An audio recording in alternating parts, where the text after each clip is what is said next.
Hey guys, Gardiken here with another deck profile for Team Draco Kids. You may recognize the mat from Jeremiah's old Shadow Paladin deck profile, but it's my mat and I just let him borrow it for that.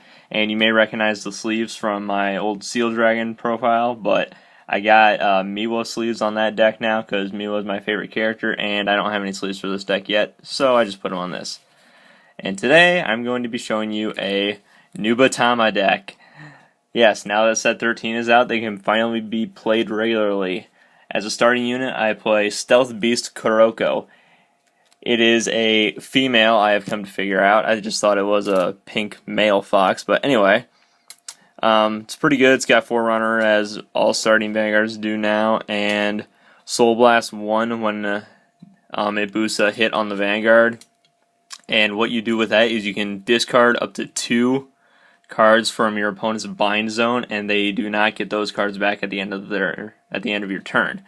So what this deck does is mainly it binds cards from your opponent's hand and on the field, and what you do with this is when it hits the boost the hit on the Vanguard, you Soul Blast 2 and they don't get those cards back. It's really, really nice. Trigger lineup. These guys literally just came out, so you basically just have to play the basic Rainbow, 4 crit, 4 draw, 4 stand, and 4 heal that they gave you with set 13. So, pretty basic, but beggars can't be choosers, right? You gotta go with what they give you. Alright, moving on to grade 1s, I play 4 Tempest Stealth Rogue Fuuki. Now, what he does is you counterblast 1 and put this unit into the soul if you have a Nubatama Vanguard, and the number of cards in your opponent's bind zone is in your opponent's hand is 3 or less. And what you do is you choose a card at random from your opponent's hand and bind it face down. So what you do is you basically just pay attention to your opponent's hand position or how they sort their hand or whatever, and basically just choose one, bind it face down, then you can combo that with this guy to get rid of it at during the battle phase or whatever, so they can't get it back to use as shield during your next turn. 4 basic 8Ks. It's Stealth Rogue of the Night Sakurafubuki. 3 of the Perfect Guard, Stealth Beast, Mijingakure. Only because I have 3. And 1 Stealth Dragon Dreadmaster from way back in set 1. Now, I really, really hate what I'm about to say, but this guy is actually pretty useful. Yes, I know, I said it. But what this guy does is when he boosts a hit on anything, like a rear guard or something, when he boosts a hit, you can counterblast 1 and your opponent has to discard a card. That's it. You don't have to have more cards in your... Oh, if you have less cards than your opponent. So, what that does is, early game, you can just load up your field. Almost not really. You can just load up your field, and when he boosts a hit, you just counterblast 1 and your opponent discards a card. So they can get rid of a grade 3, a trigger, shield, anything. He's actually kind of good. I hate to say it. Anyway, grade 2s, I play 4 Stealth Rogue of 1,000 Blades, sorry. Oborozakura, basic 10k. 2 Stealth Fiend Gozuou. He is just like the basic 8k goes to 11 if you have a Vanguard that's capable of limit breaking, so I haven't played 2 of him because that's literally all you're going to want to play. 1 is actually too few and 3 is too many, but if you play 2, it's actually kind of consistent as a rear guard. If you can ride 1, that's totally okay because you got other stuff that's better. 2 Stealth Beast Tamahagane. I only have 2, but what you do is as soon as he's played, you can bind a rear guard. Just any rear guard, it's gone. And like I said, you can combo that for the grade 1, you can combo that with this guy, and you can just keep them from unbinding it at the end of their turn. But I want to play 4, which is why I'm going to take out this horrible piece of crap, Stealth Beast Chigasumi. Now, when he attacks, if you have more cards in your hand than your opponent, so it literally just counteracts this guy. But if you have more cards in your hand than your opponent, he goes to 11, which is horrible because you got this guy now, which basically completely obliterates this guy's use at all. So, get out of here. And I got 4 Stealth Dragon Kokujyo. Now, I want to play only 3 of this, just because I want to have Tamahagane. Now, like I said, I play 2 of this guy because it's best at 2, actually. Now, what this guy does, though, is for every card that is bound... Sorry, I just had something in my throat. But anyway, for every card that is bound during the turn, the turn period, if this guy's on your rear guard, he gets plus 2,000 for each. So, combo that with cards I'm going to show you in a minute, that can go up to insane numbers. He can be 20 on his own at times. But yeah, he's really pretty good.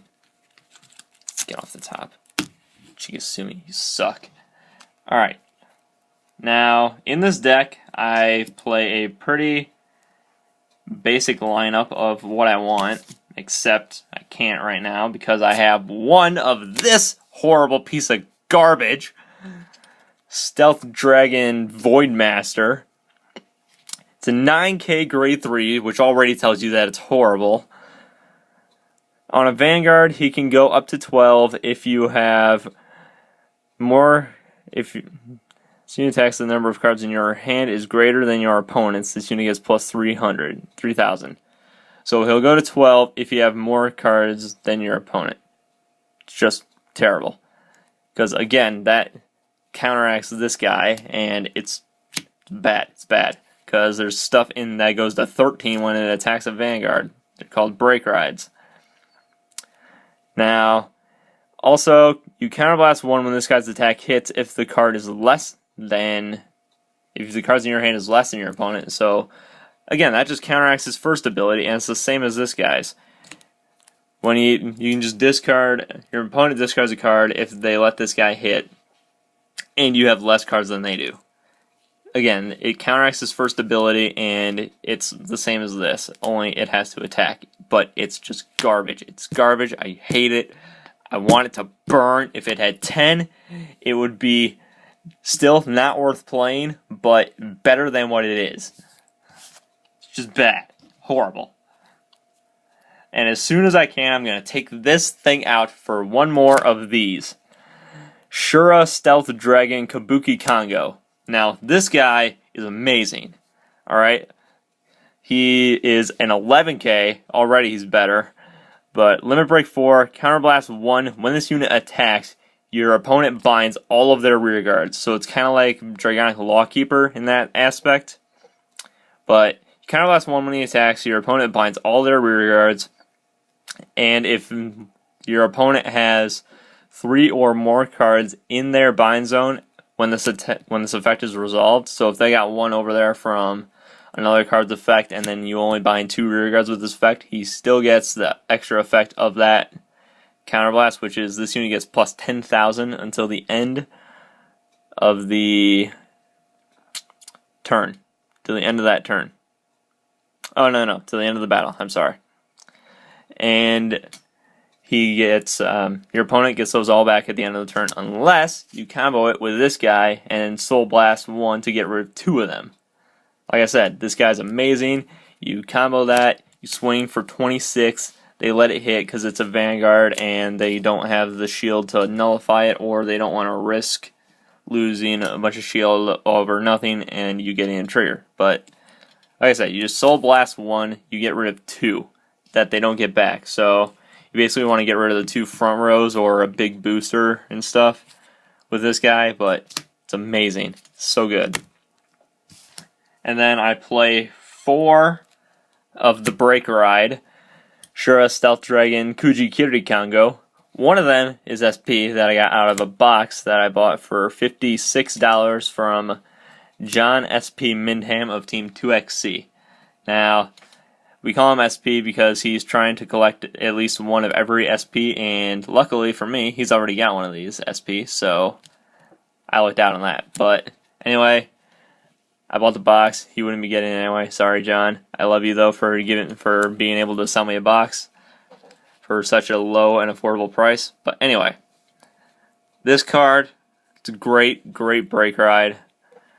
It's really good for this deck, and again, it's automatically better than this horrible piece of garbage.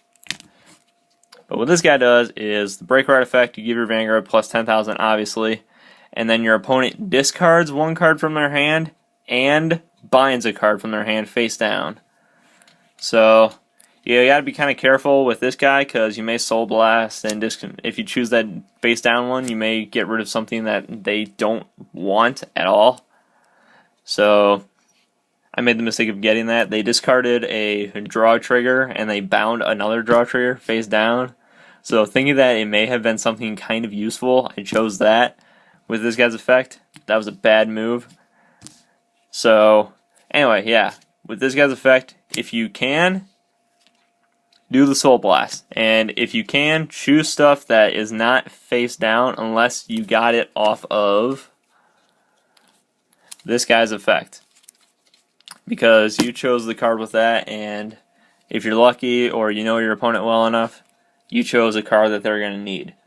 But anyway, his other effect, the basic, they go to 13, is if your opponent has 3 or less cards in their hand, this guy goes to 13. Yeah, he goes to 13 if they have 3 or less, which is not all that common, but he'll be 11 still, which makes him automatically better than this horrible piece of crap.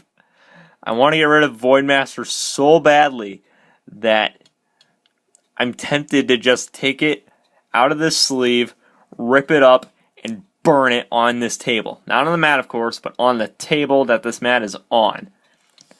I don't want to scorch the table, but it's tempting, just because of how bad that thing is. Same thing with Chigasumi. Not this guy, though, because he's actually somewhat useful. Again, I hate myself for saying that, but he's kind of useful. But yeah, that's the deck, Nubatama Rising. Hope you all enjoyed it, and have a good day.